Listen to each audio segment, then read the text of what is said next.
with Howard protesting his innocence, of course. In fact, he'd had the gall to ask, "You aren't going to believe a servant's word over mine, are you?" As if that wasn't exactly what he'd expected to happen when he'd set up Lachlan. And that was exactly what had happened. Through it all, though, Devlin had contained his emotions quite admirably.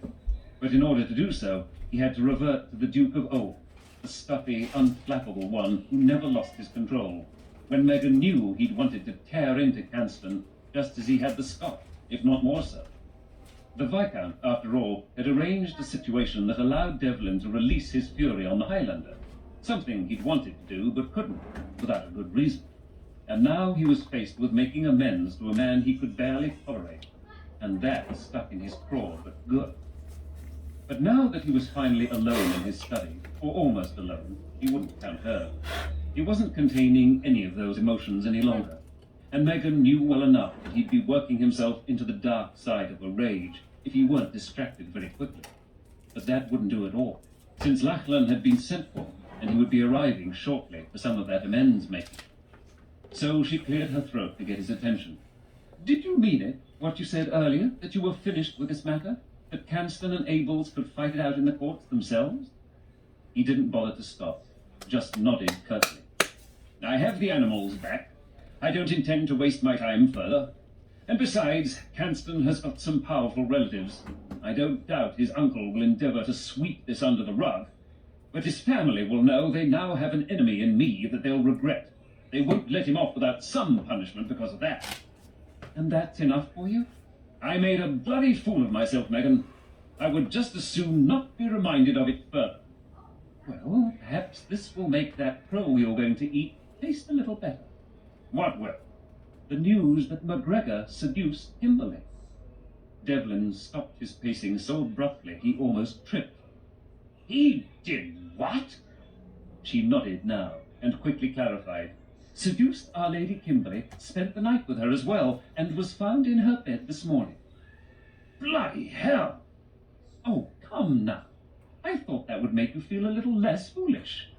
"What it means is, I'll have to explain to her father how I let it happen."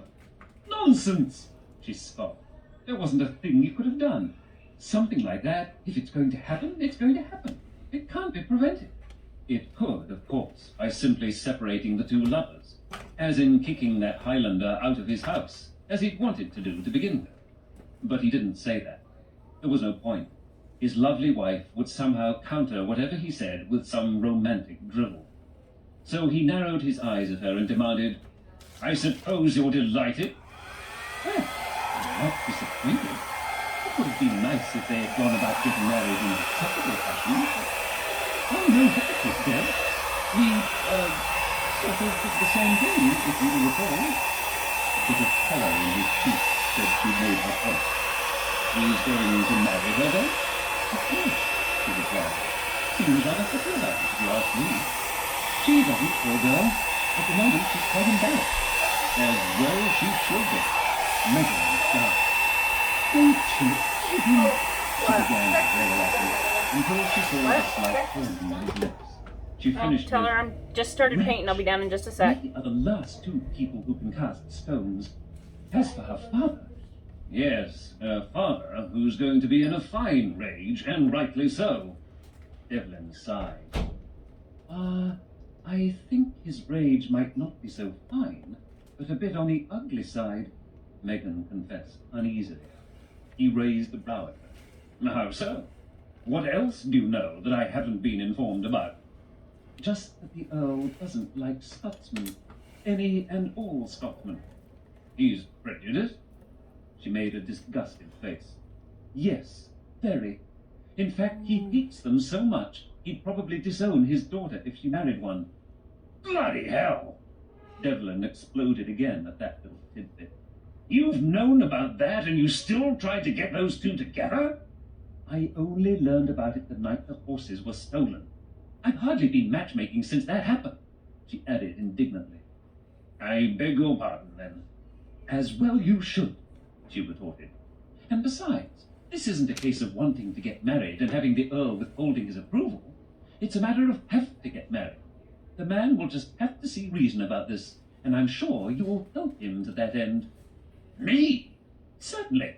You don't expect me to do everything, do you? She asked huffily, then turned on her heel to flounce out. But she nearly collided with Lachlan, who had come up behind her. Her eyes narrowed on him. How long have you been standing there, McGregor? Just, he replied with a curious look. Well, do go in then. But don't keep my husband long. I don't want him late for dinner. I'll be serving a large helping of folk. That's enough, Megan. Edward laughed. She turned and gave him a tight little smile.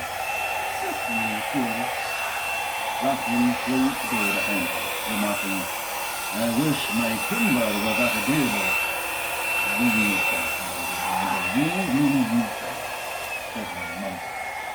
That said, they each recalled at exactly the same moment while they were having this meeting.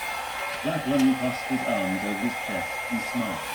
It was a devilish smile, full of anticipation and no small amount of gloating. Devlin leaned back against his desk with a sigh, his own expression mirroring his self-disgust. Lord Hanscom and my stable groom have both been arrested and charged. Lachlan stiffened. Before I could get my hands on him, do you think that's fair, Mon, considering you started the whole bloody thing when you attacked him that morning? Devlin interrupted. Yes, I'd say you didn't need to take him on again, especially when you aren't quite in any condition for it, and he's in the best of health, and a bloody Corinthian at that. Lachlan started to protest again, but allowed the Duke might have the right of it. It wouldn't be all that satisfying if he ended up the loser again because he wasn't completely healed from the last bout. Devlin continued on a different note. The horses have been recovered. I was aware of that yesterday. There were enough teeth marks to indicate the stallion enjoyed his sojourn in the woods, Devlin said, his anger rising. Both mares' breeding programs have been ruined, of course. Neither was to mate with that particular stallion. Do you think that breaks my heart? No, but it might interest you, since I'm giving you the animals. The stallion is an unsure stud. His offspring tend to be either mediocre or outstanding, so there's no telling what those mares will produce. But he's a proven racer. He's won quite a few championships here in England. In that, he's like my Caesar. I guarantee he'll beat anything your Highlands have to offer. So you think to pay me off, do you? No. I prefer to think of it as a small amount of amends. Even if you don't want to breed the animals, that stallion will win you many a purse. If I take him, Lachlan replied. But I dinna want your horses, Mon. You're not going to clear your conscience that easily. Devlin stiffened at that. Then perhaps I'll give them to Lady Kimberly as a wedding gift. That pointed reminder of the new predicament that Lachlan had got himself in should have put him on the defensive. Instead, he laughed, saying, Dinna be thinking I'm regretting what was done, or feeling guilty for it. I want to marry the Lady St. James, and now I've got her agreement, I'll no be giving it up for any reason. Her father may have something to say about that, Devlin said. Dinna fuss yourself. I'll deal with her da. 'Tis no concern of yours. And now I'll be having your apology.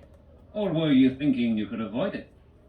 Devlin's lips curled in a taut, humorless smile. No, obviously not. You have it then. I apologize for the whole bloody mess and for taking my fists to you without current provocation. You weren't given a fair hearing, and believe me, I do regret that. Very nicely done. But I cannot accept.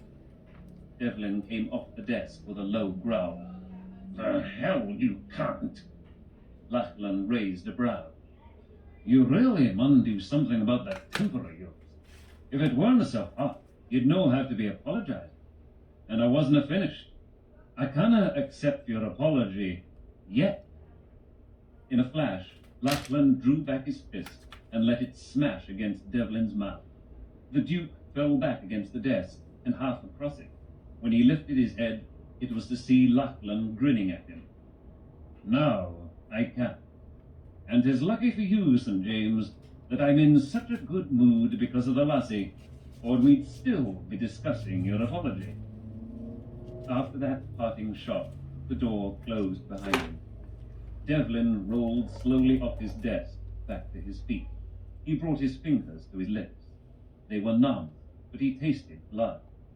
And suddenly he laughed. The gall of the man. If that damned Highlander didn't watch himself, Devlin was going to start to like him. 36.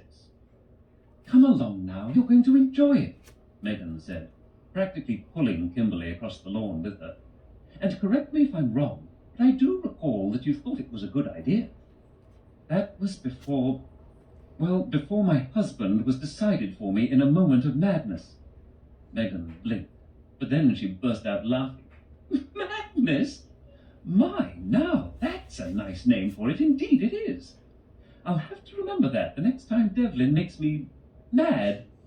Oh, now, do stop blushing. It really is funny if you give yourself a moment to think about it. Kimberly disagreed. Except it was madness, and I still can't believe... Megan stopped abruptly to put her arms around Kimberly. You have to stop castigating yourself over this. It wasn't madness, it was passion. And we all succumb to it at one time or another, and frequently, if we're lucky. I remember something Devlin told me before we were married. Now, what were his exact words? Ah, yes, that desire isn't selective of place, time, or the individual. Spoke of that beautiful person. Kimberly nearly whispered, because the subject wasn't exactly what one would call normal. Well, you see, we had a very, how shall I put this, torrid courtship. Megan then chuckled. Actually, it was more like war. And that day, he was complaining about my arousing him. He went on to say, when it happens to you, and it will eventually, you won't have any more control over it than I do. You either make love or suffer with it. And I have to say, I found that to be quite true. I imagine that's what you've learned as well. But it's not something I should have learned before the vows are spoken. You didn't, and, my dear, I'm going to trust you with this little secret, because I hope it will relieve some of the agony you're putting yourself through. But I did, in fact, learn all about it before my elopement to Gretna Green. You did? Kimberly asked, wide-eyed. You and the Duke did?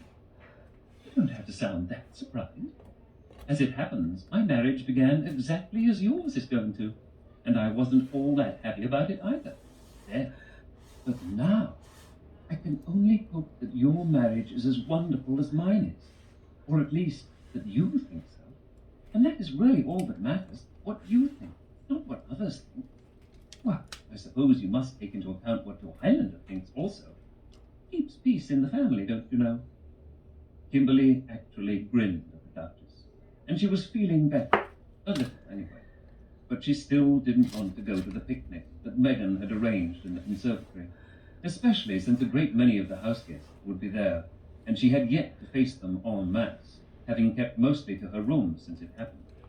She said as much. I still don't think I'm ready for this. They must all know. So what? They also know you're going to marry him. Devlin saw to that announcement last night. You'll be amazed how forgiving people can be, as long as whatever wrong you do is righted in the end. And you are righting your wrong by marrying the Scot. Now, if you had refused to marry him, then you would indeed have to bury your head under your pillow for the rest of your natural days. Kimberly smiled. How do you manage to make everything sound so simple and silly? Megan chuckled.